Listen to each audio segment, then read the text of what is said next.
الحمد لله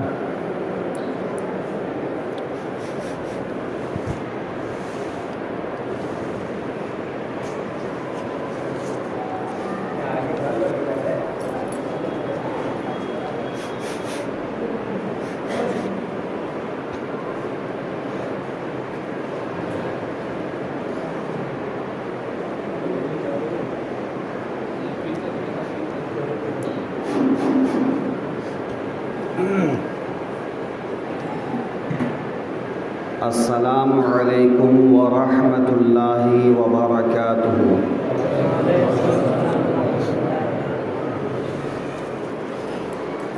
الحمد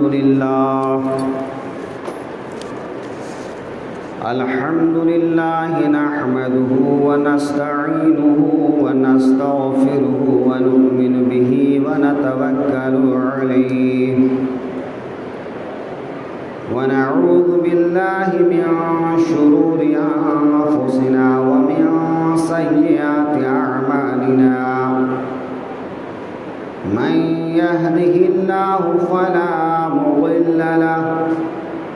ومن يضلله فلا هادي له ونشهد أن لا إله إلا الله وحده لا شريك له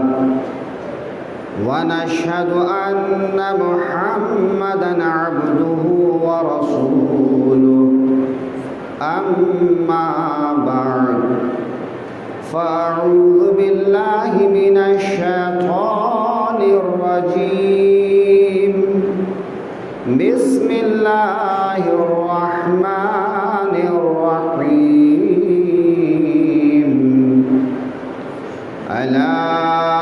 إن أولياء الله لا خوف عليهم ولا هم يحزنون صدق الله المولانا العظيم وصدق رسوله النبي الأمين المتين الكريم ونحن على ذلك لمن الشاهدين والشاكرين والحمد لله رب العالمين۔ سب سے پہلے آقائے دو جہاں سرور کون و مقام مونس انس و جاں حضرت محمد مصطفیٰ صلی اللہ علیہ وآلہ وسلم کی بارگاہ بے کس پناہ میں انتہائی عقیدت و محبت کے ساتھ درود پاک کا نذرانہ پیش کریں۔ اللہم صلی علی سیدنا و مولانا محمد بارک وسلم صلاۃ و سلاما علیک یا رسول اللہ صلی اللہ تعالی علیہ وآلہ وسلم۔ غوث اعظم بمن بے سر و ساما مددے، غوث اعظم بمن بے سر و ساما مددے، قبلہ دی مددے کعبہ ایما مددے۔ عزیزان محترم، قرآن کریم کے 11ویں پارے سورہ یونس کی جو آیت ہم نے تلاوت کر کے گفتگو کا عنوان قرار دیا ہے، اللہ تبارک و تعالی اولیاء کرام کی شان بیان فرما رہا ہے، ان کے اوصاف اور اقدار کا ذکر فرما رہا ہے۔ اولیاء اللہ کون ہوتے ہیں؟ اولیاء کرام کے مراتب کیا ہیں، ان کے درجات کیا ہیں، اور ان میں سردار اولیاء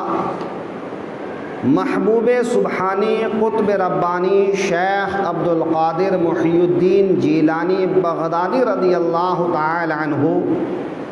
کس مقام پر فائز ہے، آج اس کو سمجھنے کی کوشش کریں گے۔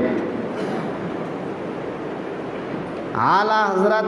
فاضل بریلوی علیہ الرحمت و رضوان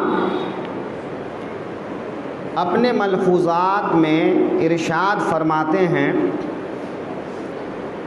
کہ اولیاء کرام کے مراتب اس طرح سے ہیں کہ جب ایک کامل مومن اللہ کی بارگاہ میں قربت حاصل کرنے کے لیے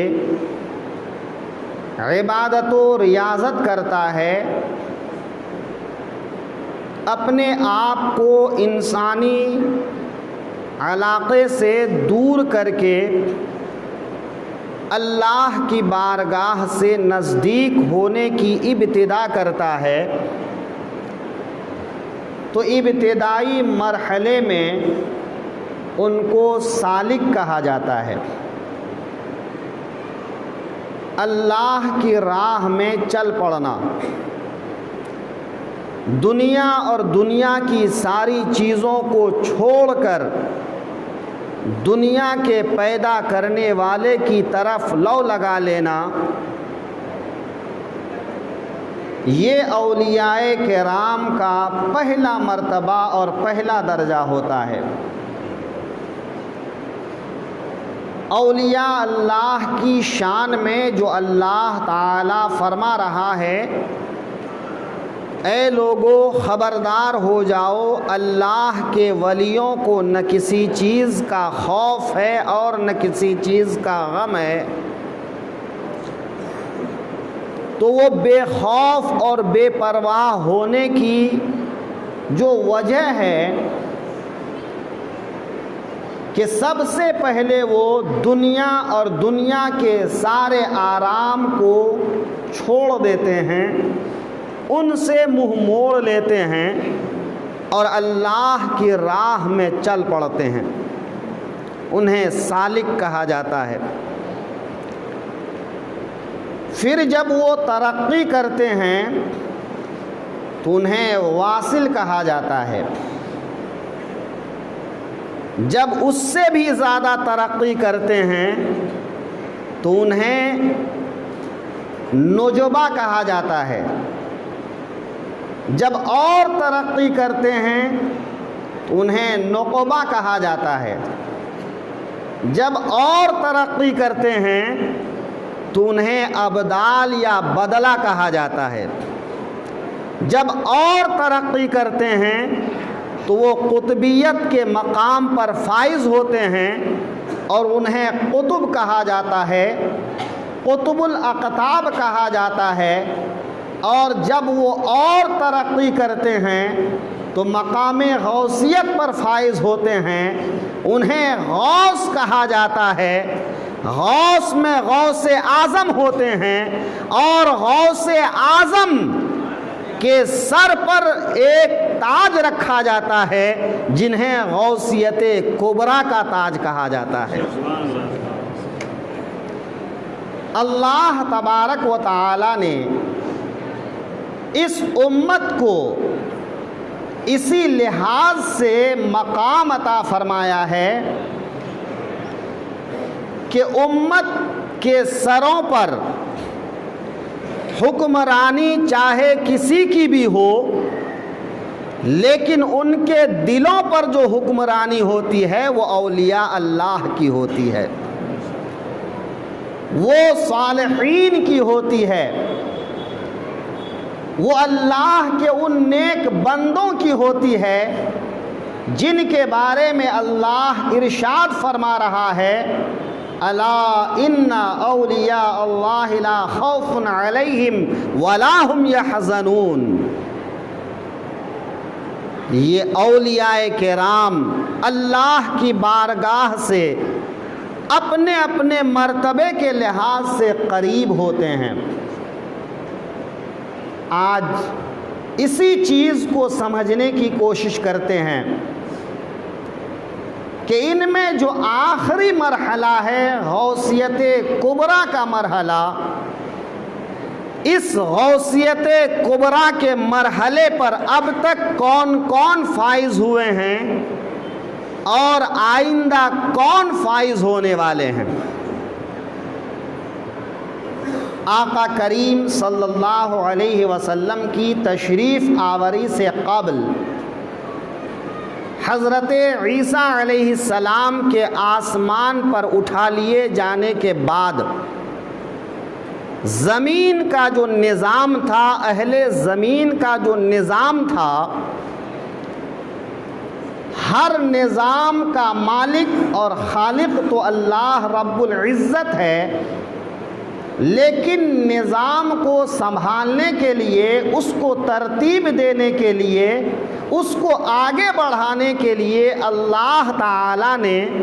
مخصوص فرشتوں کو مخصوص ذمہ داریاں عطا فرمایا ہے۔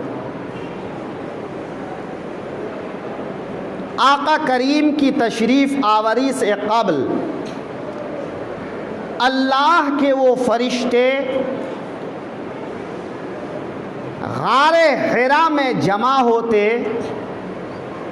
پوری دنیا کے حال احوال پر بات کرتے، اور جو اللہ کا فیصلہ ہوتا، جن کے ذمے جو کام ہوتا، اس کام کو وہ انجام دیتے، اللہ کے فیصلے کو وہ انجام دیتے۔ جب میرے آقا کریم صلی اللہ علیہ وسلم کی بعثت ہوئی تو اب یہ سارا نظام میرے آقا کریم صلی اللہ علیہ وسلم کے دست قدرت، دست نبوت میں آ گیا۔ اب ہر چیز کو میرے آقا صلی اللہ علیہ وسلم ترتیب دینے لگے۔ میرے آقا نے کائنات کا نظام سنبھالا، گرچہ پہلے بھی ہر کچھ میرے آقا کی بارگاہ سے ہو کے آگے بڑھتا تھا، لیکن اب عملی طور پر میرے آقا کریم کے سپرد یہ سب کام تھا۔ آپ نے علماء کرام سے بارہا سنا ہوگا کہ آقا کریم پر وحی نازل ہونے سے کچھ مہینے پہلے میرے آقا صلی اللہ علیہ وسلم گوشہ نشینی اختیار فرمانے لگے، تنہائی اختیار فرمانے لگے، اور گوشہ نشینی کے لیے جس جگہ کو منتخب فرمایا وہ جگہ غار حرا ہے۔ غار حرا کو میرے آقا نے تنہائی کے لیے، یکسوئی کے لیے، گوشہ نشینی کے لیے منتخب فرمایا۔ اس کی کوئی نہ کوئی تو وجہ ہوگی۔ بخاری شریف کی شرح بشیر القاری میں اس کو بتایا ہے کہ آقا کریم نے غار حرا کو اس لیے پسند فرمایا کہ یہ دیوان صالحین رہا ہے، یہ فرشتوں کی مجلس کی جگہ ہے، کہ جب فرشتے دنیا کا نظام ترتیب دینے زمین پر اترتے تو وہ غار حرا میں بیٹھتے اور غار حرا سے ترتیب دے کر کائنات کے نظام کو ترتیب دیتے۔ تو فرشتوں کے بیٹھنے کی جگہ دیوان صالحین ہے، فرشتوں کی جگہ ہے، اس لیے میرے آقا کریم نے غار حرا کو پسند فرمایا۔ دوسری وجہ یہ ہے کہ غار حرا اور خانہ کعبہ کے بیچ میں جو عمارتیں ہیں، اگر وہ عمارتیں نہ ہوں، اور ظاہر ہے کہ آقا کریم کے زمانے میں وہ بلند و بالا عمارتیں نہیں تھیں، تو جب غار حرا کے پاس کھڑے ہو کر آپ خانہ کعبہ پر نظر ڈالیں گے تو سامنے خانہ کعبہ نظر آئے گا۔ اپنی گفتگو آگے بڑھانے سے پہلے میں عرض کروں کہ آپ حضرات کھڑے ہو جائیں، صفوں کو درست کر لیں، صفوں کے بیچ میں جہاں جگہ خالی ہوں ان جگہوں کو پر کر لیں۔ ہمیشہ کی طرح اپنی مسجد کی تعمیر و ترقی کے لیے جھولی آپ سب تک پہنچ رہی ہے، آپ سبھی حضرات زیادہ سے زیادہ تعاون پیش کریں۔ میں عرض کر رہا تھا کہ خانہ کعبہ غار حرا سے بالکل صاف اور سامنے نظر آتا ہے، اور جس طرح خانہ کعبہ کا طواف کرنا خانہ کعبہ کے پاس عبادت کرنا یہ عبادت ہے، خانہ کعبہ کو نظروں سے دیکھنا بھی عبادت ہے۔ تو میرے آقا صلی اللہ علیہ وسلم غار حرا سے خانہ کعبہ کی زیارت کرتے اور اس ثواب کو حاصل کرتے۔ اور تیسری وجہ یہ ہے کہ میرے آقا کریم وہاں پر تنہائی اختیار فرماتے، اللہ کی طرف توجہ کرتے۔ تو غار حرا کو منتخب کرنے کے یہ 3 فوائد تھے۔ آقا کریم صلی اللہ علیہ وسلم نے نظام کائنات کو اسی غار حرا سے ترتیب دیا۔ میرے آقا کریم میر مجلس ہوا کرتے تھے اور آقا کریم کے وزیر 2 ہوا کرتے تھے، جس کو میرے آقا نے حدیث پاک میں بیان فرمایا، زمین پر میرے 2 وزیر ہیں اور آسمان پر میرے 2 وزیر ہیں۔ اور زمین کے وزیر کے سلسلے میں میرے آقا فرماتے ہیں وہ ابو بکر و عمر ہیں۔ میرے آقا کریم کے 2 وزیر ہوتے تھے اور یہ دونوں وزیر آقا کریم کے دائیں اور بائیں بیٹھا کرتے تھے۔ چونکہ انسان کا دل بائیں طرف ہوتا ہے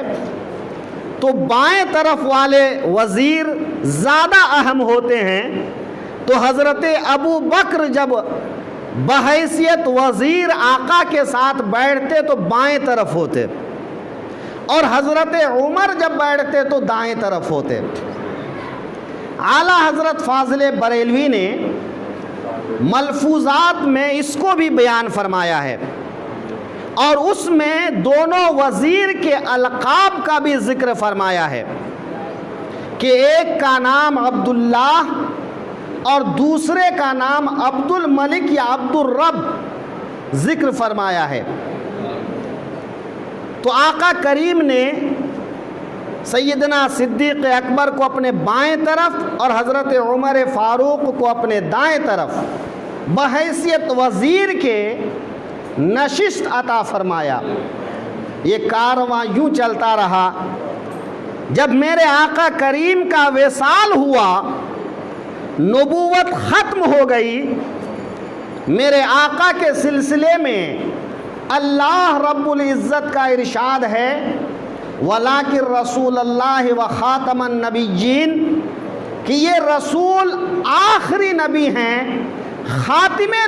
نبی ہیں، یہ خاتم الرسول ہیں۔ اب میرے آقا کے بعد کوئی نبی نہیں، لیکن کائنات کا نظام یوں چلتا رہے گا، رشد و ہدایت کا کام ہوتا رہے گا، تبلیغ و ارشاد کا کام ہوتا رہے گا۔ تو یہ تبلیغ و ارشاد کا کام کون کریں گے؟ وہ لوگ جو میرے آقا کے نائب کی حیثیت سے، میرے آقا کے خلیفے کی حیثیت سے، میرے آقا کے نقش قدم پر چلیں گے، جو اولیاء اللہ ہوں گے، جو علماء ہوں گے، جو صالحین ہوں گے، جو نیک بندے ہوں گے، وہ اس کام کو آگے بڑھائیں گے۔ آقا کریم کا وصال ہوا تو اب غار حرا میں جس نشست پر میرے آقا تشریف فرما ہوتے، اس نشست پر خلیفہ اول سیدنا صدیق اکبر رضی اللہ عنہ تشریف فرمانے لگے، اور امت کے سب سے پہلے غوث اعظم کے طور پر آپ نے کائنات کے امور کو سنبھالا۔ حضرت ابو بکر ظاہری طور پر بھی خلیفۃ المسلمین رہے، اور روحانی طور پر غوثیت کبریٰ کا تاج ان کے سر پہ رکھا گیا، اور آپ نے بحیث غوث اعظم کائنات کے امور کو انجام دیا۔ اب حضرت صدیق اکبر کی بارگاہ میں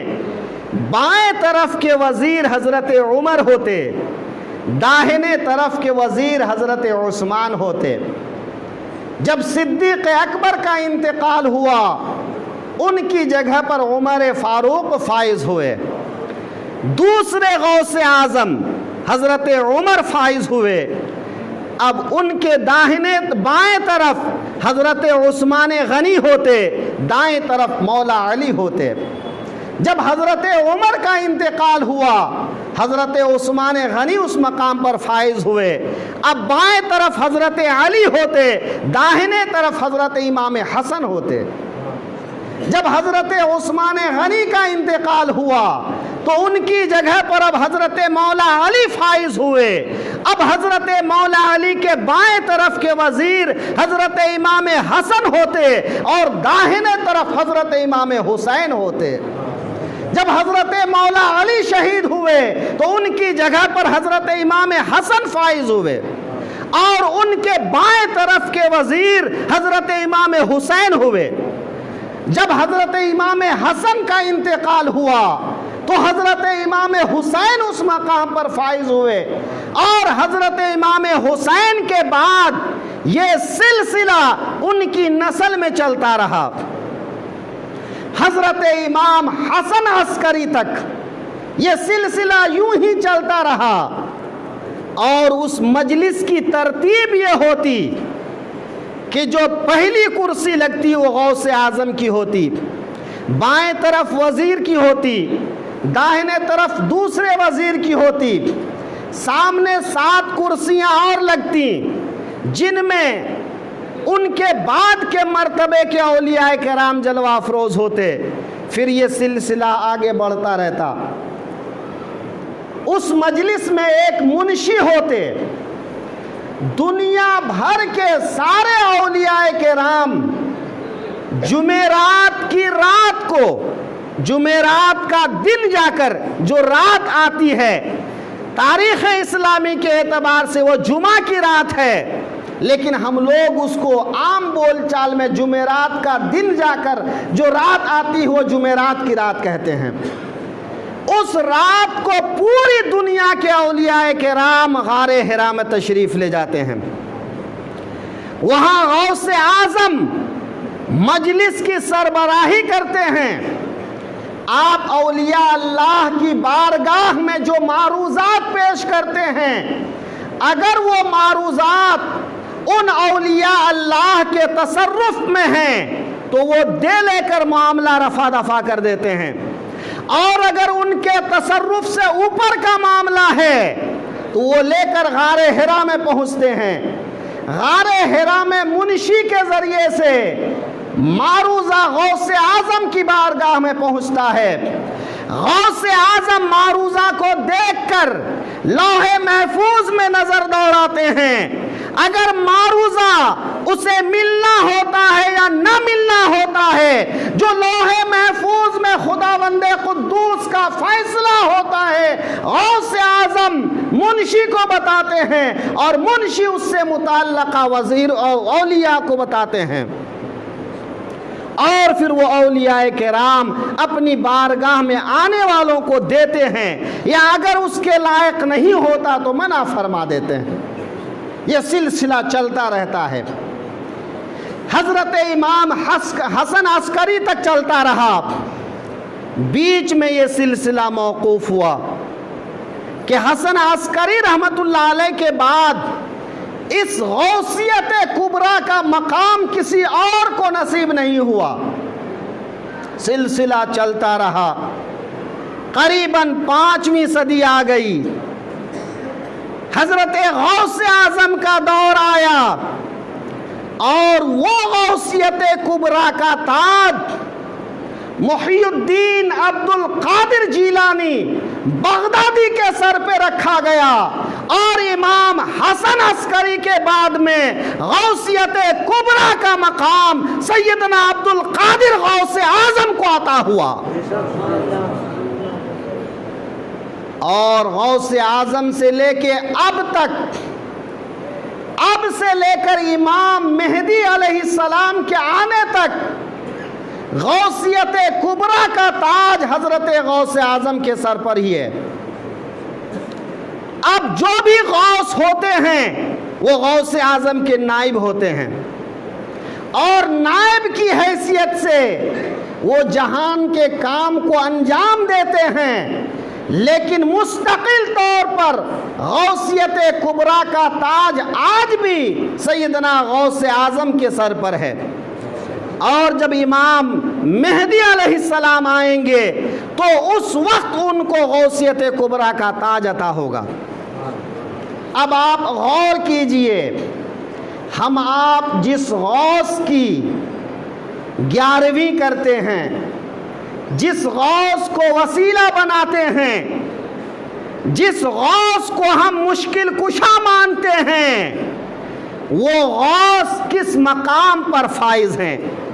کس درجے پر فائز ہیں کہ آج بھی وہ غوثیت کبریٰ کے مقام پر فائز ہیں۔ سیدنا غوث اعظم رضی اللہ عنہ کا مقام وہ ہے جو ان کے بعد سے لے کے امام مہدی تک اس مقام پر کوئی نہیں پہنچا، نائب کے طور پر ان کا کام انجام دیتے ہیں۔ سیدنا غوث اعظم رضی اللہ تعالی عنہ اس عظیم الشان مقام پر فائز ہیں۔ غوث اعظم فرماتے ہیں کہ میں تقدیر کے بارے میں رب تعالی سے حق کے ساتھ جھگڑتا ہوں، حق کے ساتھ۔ بھئی بندے اور معبود کے درمیان کوئی بات اگر ہوتی ہے تو اس میں ادب ملحوظ ہوتا ہے، اس لیے ہم جو کچھ بھی بولیں، جو کچھ بھی کریں، اللہ کی بارگاہ میں ادب ملحوظ ہونا چاہیے۔ اسی لیے غوث پاک فرماتے ہیں میں اللہ سے تقدیر کے بارے میں حق کے ساتھ جھگڑتا ہوں، ادب کے ساتھ جھگڑتا ہوں، میں اس ادب کو ملحوظ رکھتا ہوں، رب سے مانگتا رہتا ہوں یہاں تک کہ میرا رب مجھے عطا فرما دیتا ہے۔ تقدیر، اس سلسلے میں ضابطہ یہ ہے کہ تقدیر کو قضا بھی کہتے ہیں۔ بھئی جب کسی کا انتقال ہوتا ہے تو ہم کیا کہتے ہیں؟ اس کی قضا آ گئی۔ تو قضا، تقدیر کو دوسرے لفظ میں قضا بھی کہتے ہیں۔ قضا ایک قضائے معلق ہے، ایک قضائے مبرم ہے۔ قضائے مبرم کے دو حصے ہیں، ایک حقیقی ہے اور ایک شبہ حقیقی ہیں۔ میرے آقا ارشاد فرماتے ہیں لوگو اللہ سے دعا مانگا کرو، دعائیں رد نہیں ہوتی۔ اگر دعاؤں کا پھل دنیا میں ملنا ہوتا ہے تو دنیا میں مل جاتا ہے، اور اگر دنیا میں نہیں ملنا ہوتا تو بروز محشر اس کا پھل ملے گا۔ اللہ عطا فرماتا ہے، بس مانگنے والے کی حیثیت کے لحاظ سے عطا فرماتا ہے۔ کچھ دعائیں آپ خود کرتے ہیں، قبول ہو جاتی ہیں، کچھ آپ صالحین کی بارگاہ میں جا کر عرض کرتے ہیں، قبول ہو جاتی ہیں، کچھ اولیاء اللہ کی بارگاہ میں جا کر قبول ہوتی ہیں، اور کچھ دعائیں ایسی ہوتی ہیں جو عام اولیاء اللہ کی بارگاہ سے بھی قبول نہیں ہوتی، تو وہ غوث اعظم کی بارگاہ سے قبول ہوتی ہیں۔ پھر غوث اعظم اس دعا کے تعلق سے لوح محفوظ میں نظر دوڑاتے ہیں، اگر لوح محفوظ میں ویسا ہے جیسا کہ دعا کی گئی ہے تو عطا ہو جاتی ہے، اور اگر اس کے برخلاف ہے تو اللہ اور غوث اعظم کے بیچ میں کچھ قضا ایسے ہوتے ہیں جن کا علم صرف انہیں ہوتا ہے، باقی اولیاء اللہ کو نہیں ہوتا۔ بے اولیاء اللہ کے مراتب درجہ بدرجہ ہیں، وہ تقدیر کے دروازے پر ہیں، تو جو جہاں پر ہیں وہ وہیں تک دیکھتے ہیں، مگر غوث اعظم وہاں پر ہوتے ہیں جس کو مقام حضوری کہا جاتا ہے، اور مقام حضوری میں اللہ لوح محفوظ میں جسے قضائے معلق لکھتا ہے، جسے قضائے حقیقی لکھتا ہے، جسے قضائے مبرم حقیقی لکھتا ہے، شبہ حقیقی لکھتا ہے، وہ اور اولیاء کی نظر سے پوشیدہ ہوتا ہے، لیکن غوث اعظم کی نظر میں وہ ظاہر ہوتا ہے۔ اور ایسے قضا کے بارے میں غوث اعظم فرماتے ہیں، میں قضائے مبرم شبہ حقیقی کو بھی اللہ کی بارگاہ سے دعا کر کے ٹال دیتا ہوں۔ میرے غوث کا وہ مقام ہے، آقا کریم صلی اللہ علیہ وسلم کے غلاموں میں جو مقام میرے غوث کو ملا ہے، میرے غوث خود فرماتے ہیں،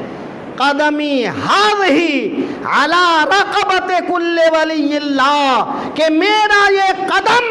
تمام جہان کے اولیاء اللہ کی گردنوں پر ہے۔ پہلے والوں کو مستثنا کریے، صحابہ کو مستثنا کریے، کبار صحابہ کو مستثنا کریے، باقی تمام اولیاء اللہ کی گردن پر، قیامت تک ہونے والے اولیاء اللہ کی گردنوں پر میرے غوث کا قدم ہے۔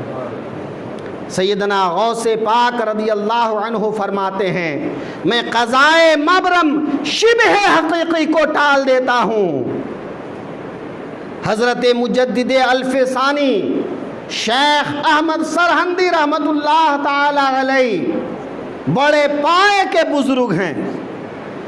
دوسرے 1000 سال کی ابتدا میں وہ مجدد ہوئے تو ان کو مجدد الفسانی کہا جاتا ہے۔ ہر 100 سال میں اللہ دین کی احیاء کے لیے ایک مجدد بھیجتا ہے، لیکن حضرت مجدد الفسانی جب پہلا 1000 سال ختم ہوا، دوسرا 1000 سال شروع ہوا، تب اس دنیا میں بھیجے گئے تو ان کو مجدد الفسانی کہتے ہیں۔ پنجاب میں آج بھی ان کا مزار شریف مرجع خلائق ہے۔ حضرت شیخ احمد سرہندی اپنے مرشد حضرت باقی باللہ بدایونی رحمت اللہ علیہ ثم دہلوی رحمت اللہ علیہ، کہ حضرت باقی باللہ کی پیدائش بدایوں شریف میں ہے اور رہائش دلی میں ہے، اور دلی کے قبرستان میں آج بھی ان کا مزار شریف ہے جس کی میں نے زیارت کی ہے۔ حضرت ملا احمد جیون اور حضرت باقی باللہ کا مزار ایک ہی قبرستان میں ہے۔ شیخ احمد سرہندی کے مرشد حضرت باقی باللہ اپنے مرشد سے عرض کرتے ہیں، میرے شیخ غوث اعظم کی یہ بات میری سمجھ میں نہیں آتی، کہ وہ فرماتے ہیں کہ میں قضائے مبرم شبہ حقیقی کو ٹال دیتا ہوں، یہ میری سمجھ میں نہیں آتی۔ حضرت باقی باللہ کوئی جواب نہیں دیتے ہیں، وقت گزرتا گیا، اور پھر حضرت شیخ احمد سرہندی کے جو ملفوظات ہیں، ان ملفوظات میں لکھا گیا کہ ایک وقت شیخ احمد سرہندی خود فرماتے ہیں کہ غوث اعظم کی بات پر مجھے اس وقت یقین کامل ہو گیا جب اللہ نے مجھے وہ مرتبہ عطا فرمایا، کہ جب اللہ نے تقدیر کے وہ فیصلے کرنے کا مقام مجھے عطا فرمایا تو میں نے جان لیا کہ غوث اعظم نے حق فرمایا۔ حضرت سیدنا غوث اعظم رضی اللہ تعالی عنہ کے مقام علیا اور مراتب اعلیٰ کو کون بیان کرے؟ یہ چند جملے جو ہم نے خراج تحسین کے طور پر پیش کیے ہیں، یہ ہم نے اپنی طرف سے کہنے کی کوشش کی ہے، لیکن ان کا مقام تو اس سے بھی بلند و بالا ہے۔ اللہ تبارک و تعالی ہم سب کو غوث پاک کے مقام کو سمجھنے کی توفیق عطا فرمائے اور ان کے طفیل ہمارے ہر کام کو پورا فرمائے۔ ایک